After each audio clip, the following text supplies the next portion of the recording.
In this video, we're going to be talking about the Baku F1 circuit. It is a very non-technical circuit in the sense that it doesn't have any of the 7 technical corners, but it is very technical in terms of straight line braking, straight line traction zones, and driving without downforce when downforce is not active. Remember, they're 2 totally different driving styles when downforce is active versus when downforce is not active. In this video, we're going to be doing a track map review together. We're going to do some laps in the sim together as well. We're going to go around in reverse. You are going to know this track inside and out after this video. So if you're interested in mastering the Baku F1 circuit and what my thoughts are, then definitely keep watching.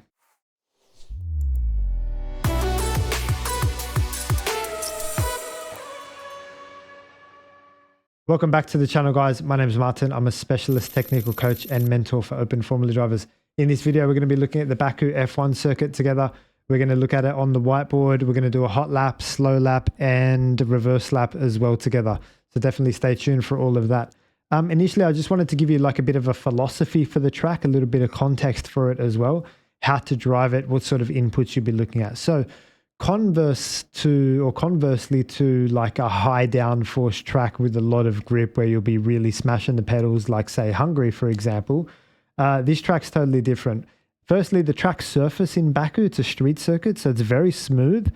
It doesn't offer the same sort of grip that like a Hungary or a Imola or potentially a Singapore can offer, like in terms of abrasion and how the tires dig into the tarmac. It's very slippery. Not to mention we've got a very long pitch straight here, so the downforce kind of comes off the cars naturally to get that top speed.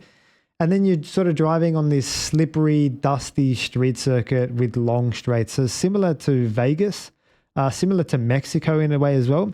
And you really got to be thinking in this context and in this frame, is the track high downforce, high grip driving style A, or is it really low downforce, low grip driving style B? So let's just try to unpack what those two are. So driving style A means you can hit the brakes hard, you can get on throttle hard, you can turn in fairly quickly. You do not need to be as progressive with the inputs when downforce is active. But when downforce is not active, like what we've got here in Baku, and grip is very low, then you need to be progressive with your inputs. Miami is a classic example for this. The track just offers no grip and is generally run with low downforce as well.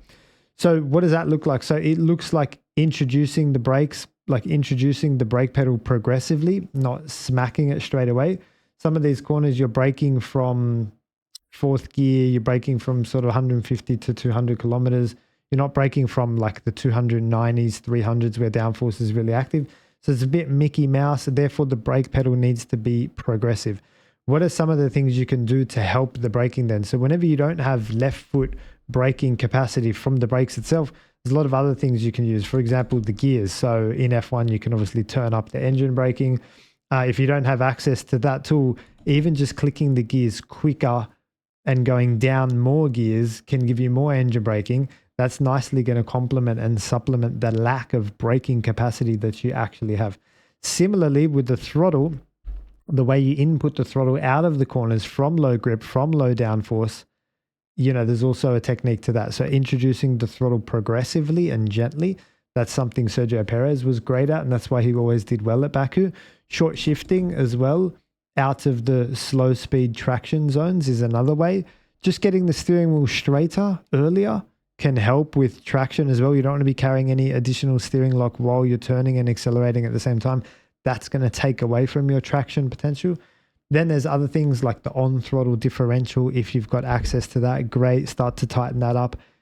If you've got throttle mapping shapes that you can map in and give yourself more time in the initial throttle application, great, map yourself in a throttle shape. But these are the sort of things that you can do to get out of the corners better as well.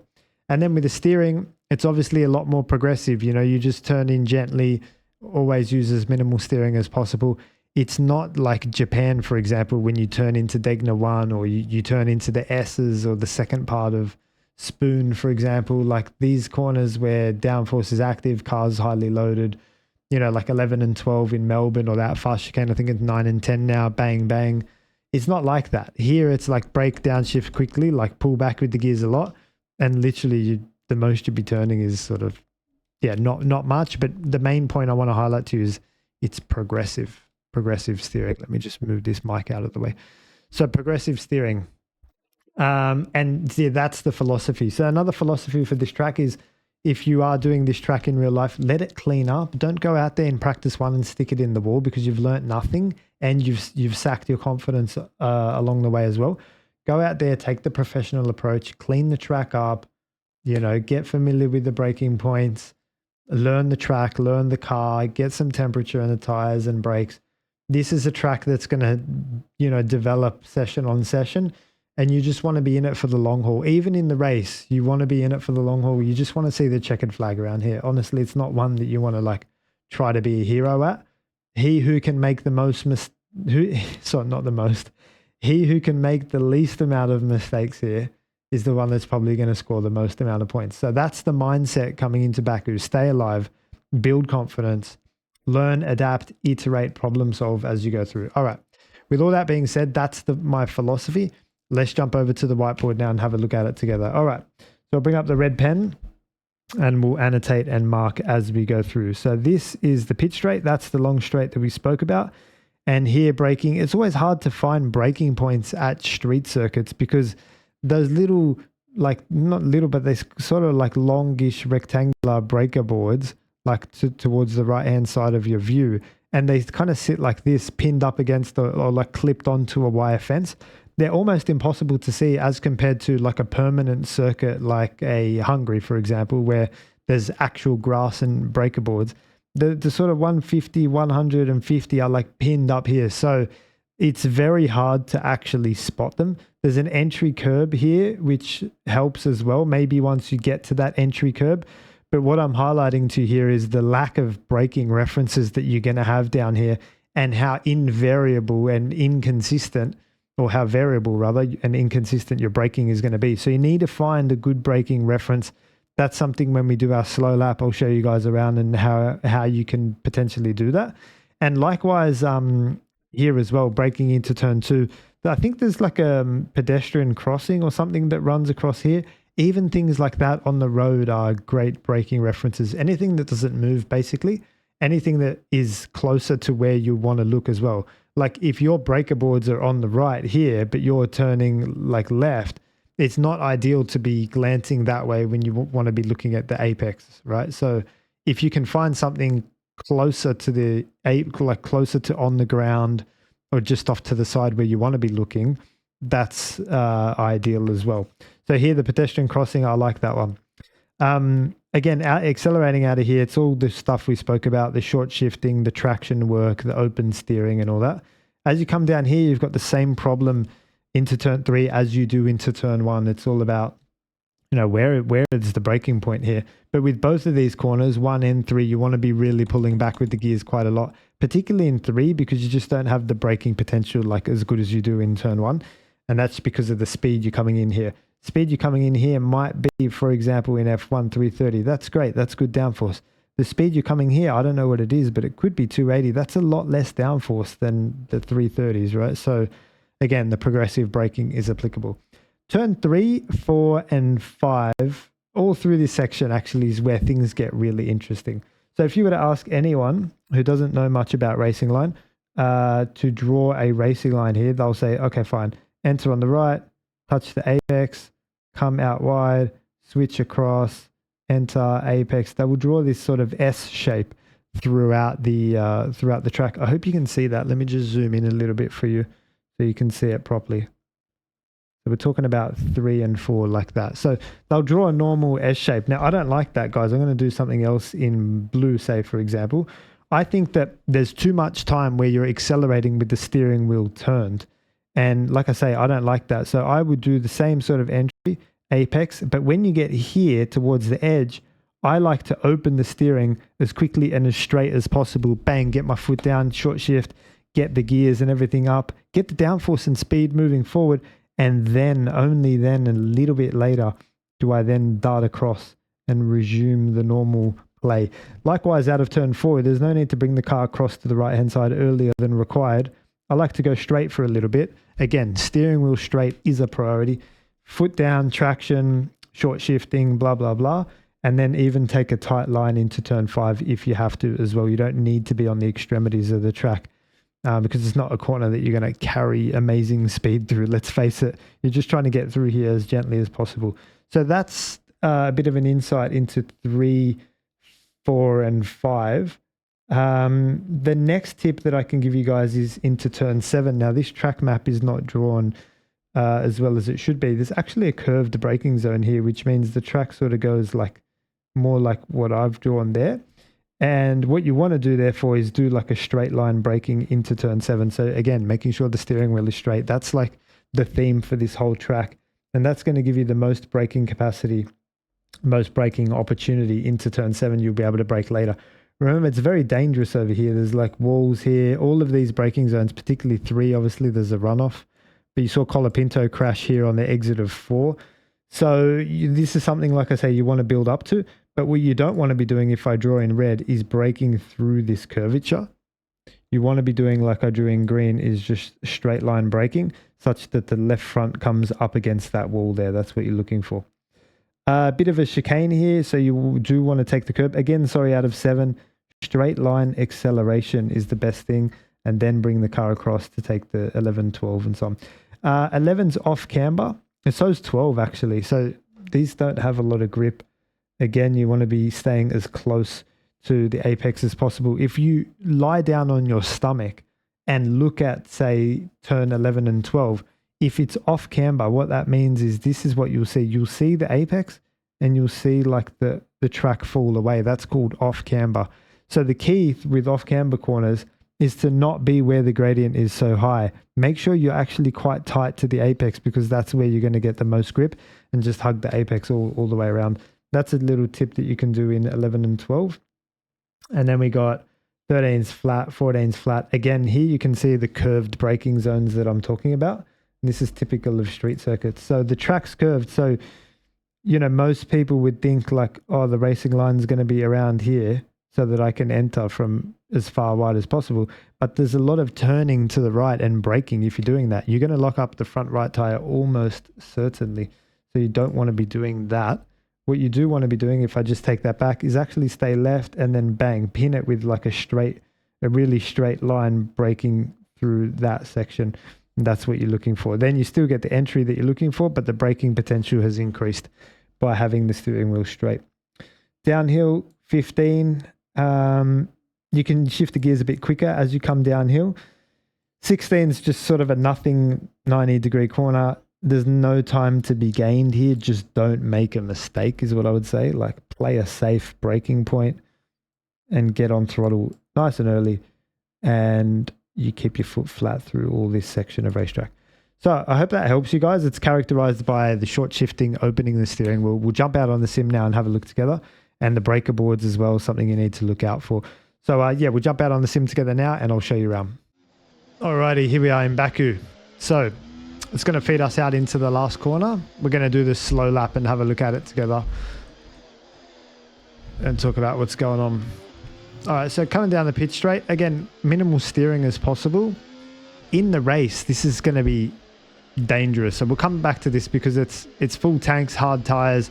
There's a problem. The Qatar Airways sign on the left might put you in the wall. All right. Anyway, let's start the laps. A lot of full throttle time, DRS down here. Like I say, this is contributing to the low downforce configuration of the car, is this massive straight line that you have here. This is where I said, guys, it's hard to find a braking point. Have a look at just under the Qatar Airways sign at this point. Like, we're pretty high up here, higher than a driver. Look at the shadow that's being cast across the braking zone at turn 1. How is anyone meant to find the braking point? So therein lies the skill. So I was bang on the track map trying to tell you guys that a priority. Look, there's the 200 board on the right. You would never know if you're flying around here at 300 kilometers an hour where the hell to brake, right? It's got to be a bit of intuition involved. But there's some lights here on the right. There's the 150, so we might be a little bit early. I say after the 150 is probably a good place to start braking. There's a shadow here. You don't want to use shadows as references. There's not much else really other than the 100 board that we can see here. So it's going to be just before this curb, if that helps, before the 100. That's all you've got, guys. So yeah, that's going to be, it's tricky to see, right?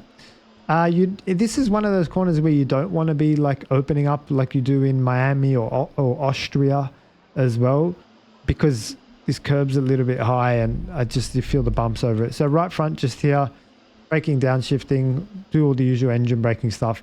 Be careful of this black F124 barrier on the right. That can catch you out. I think this curb is flat enough such that you can go over it a bit, maybe a little bit, but you do want to be very careful. And then the traction, all the usual jazz out of there. Same sort of problem here is, where do you brake? Look at all the material around the track. Look at the trees, the people, the signs, the buildings, the flags.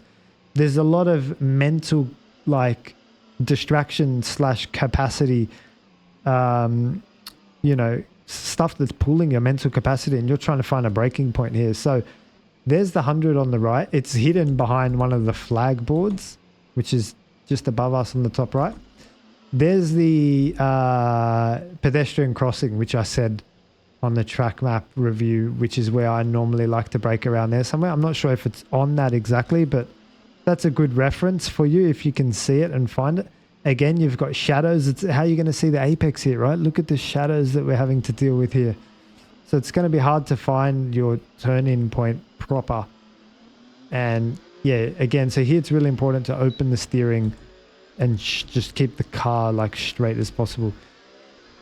More shadows, more dramas, more braking struggles. This is how the first sector is going to be characterized. Now I'm looking for a breaker board on the right. It's the 200 here, hidden amongst all these trees.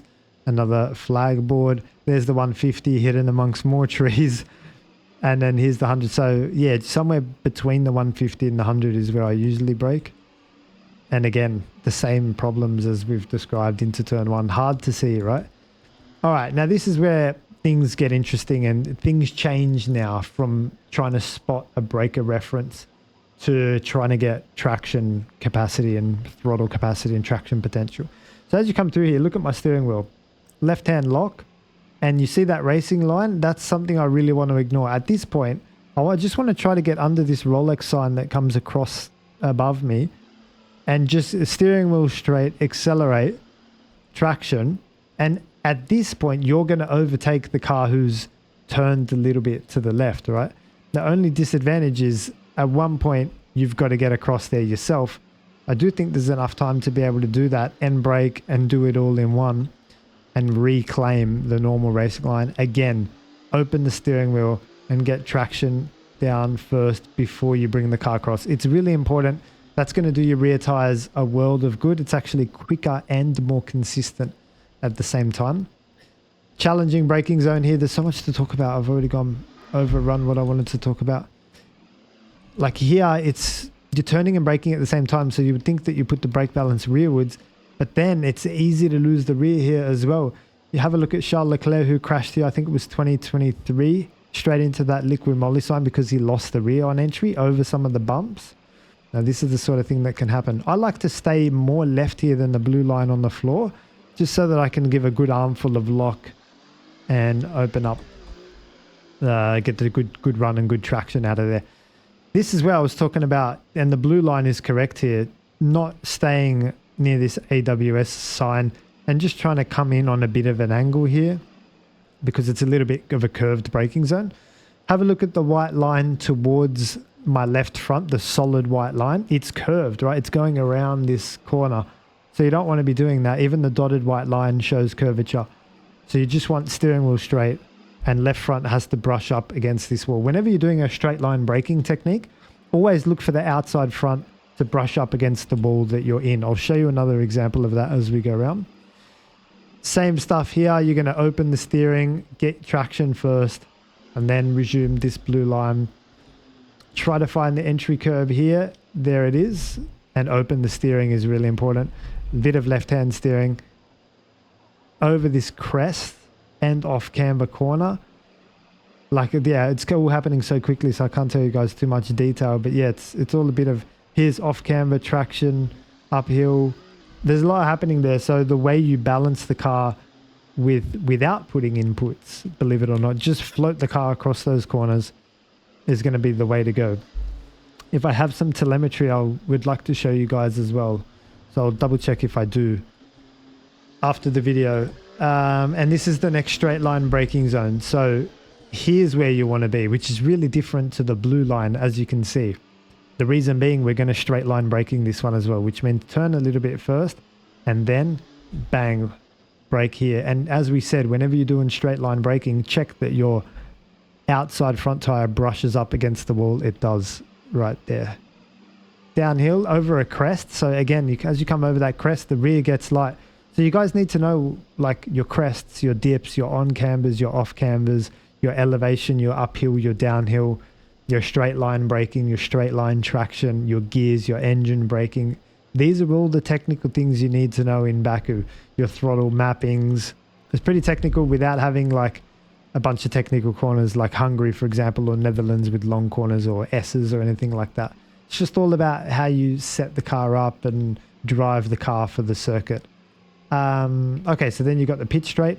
Like I said, the only other thing I wanted to call out here was with a full tank of fuel and hard tires and aero wash, if you're racing other cars, you might be required to lift here, and I would be doing that because I want to see the checkered flag.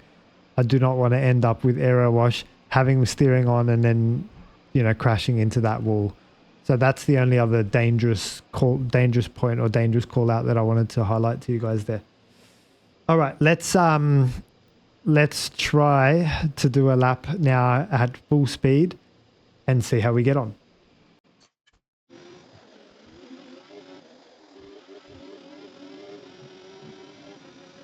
All right, so we're tearing down the pitch straight. We're trying to look for a breaker board.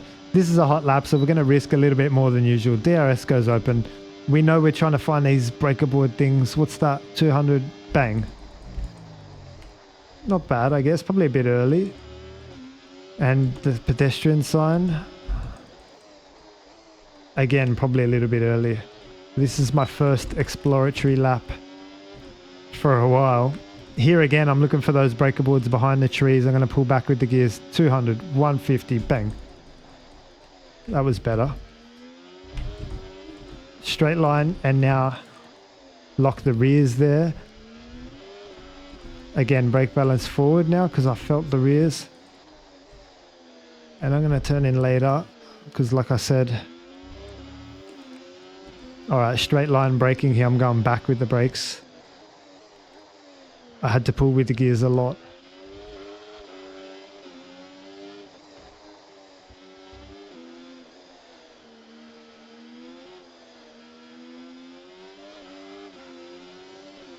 Yep, trying to straight line, trying to get, you can hear the wheel spin out of there. All right, straight line braking here, forward brakes. You can see how the engine braking is a lifesaver because I haven't got braking capacity at all. But I'm smashing the gears, car feels not too bad. Right front goes on that curb and then minimal steering as possible. So look guys, that was my first flying lap around here. And obviously there's some room to improve, I think, braking later. But that's how you want to approach your first lap, is not too extreme. Shortest distance to the line will be on the left here, I guess, without putting steering in. So bang, it's a 42.0. So there you go, guys. Let's take a look at this track in reverse now as well. And I'll put a link to I'll put a link in the description to one of my best laps in reverse here. It's always good to practice reverse and see more corners if you can in the game, not to help you so much with this particular circuit, but to give you a broader scope of corners, see more corners. It's like in tennis, just hit more balls, to see more examples. That helps calibrate your knowledge. So let's do that. All right. Again, guys, this is like, I haven't done this for a while, so your guess is going to be as good as mine as to where we're going. Can't even see with this sign. But this is cool. This is interesting. So, well, I have no idea. I'm keeping my foot flat for a bit. We know this is a flat out left-hander.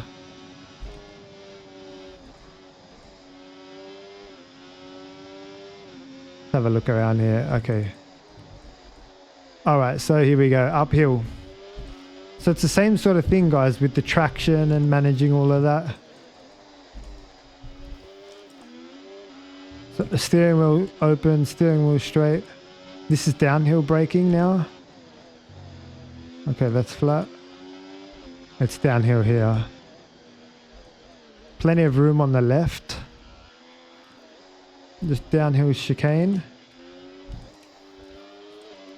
Here's where you open the steering and then bring it across to the right. And do we need to do a straight line braking into here as well? We do. So there's still similar themes. Open the steering and then bring it across. Locking rears.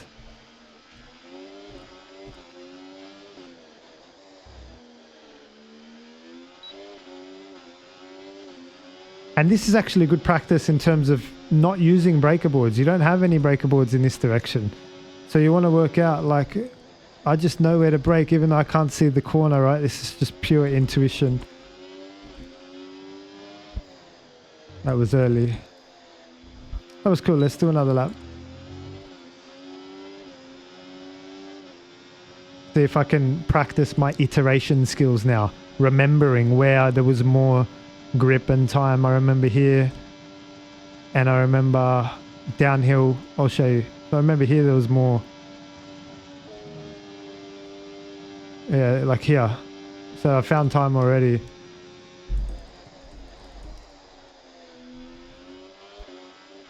And then we've got the brake balance forward, which is better. You can just see how much more time I'm finding. This was flat, which we didn't take flat. And then the downhill part. It was a bit early there. I'm still cautious.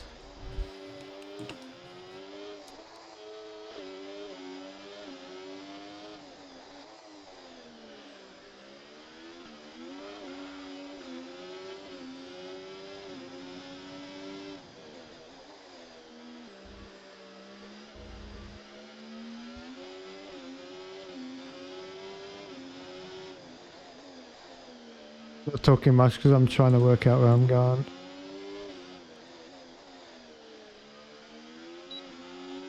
Yeah, look, I don't know how I'm braking for this one because I can't.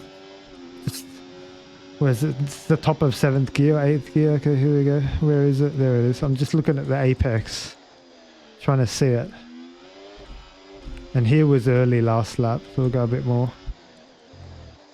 That's better. Over the line. Bang, there we go, guys. So that's a few laps in reverse as well. Like I say, it's good to practice because if you can on a sim, see more corners. That's what I wanted to highlight to you guys there.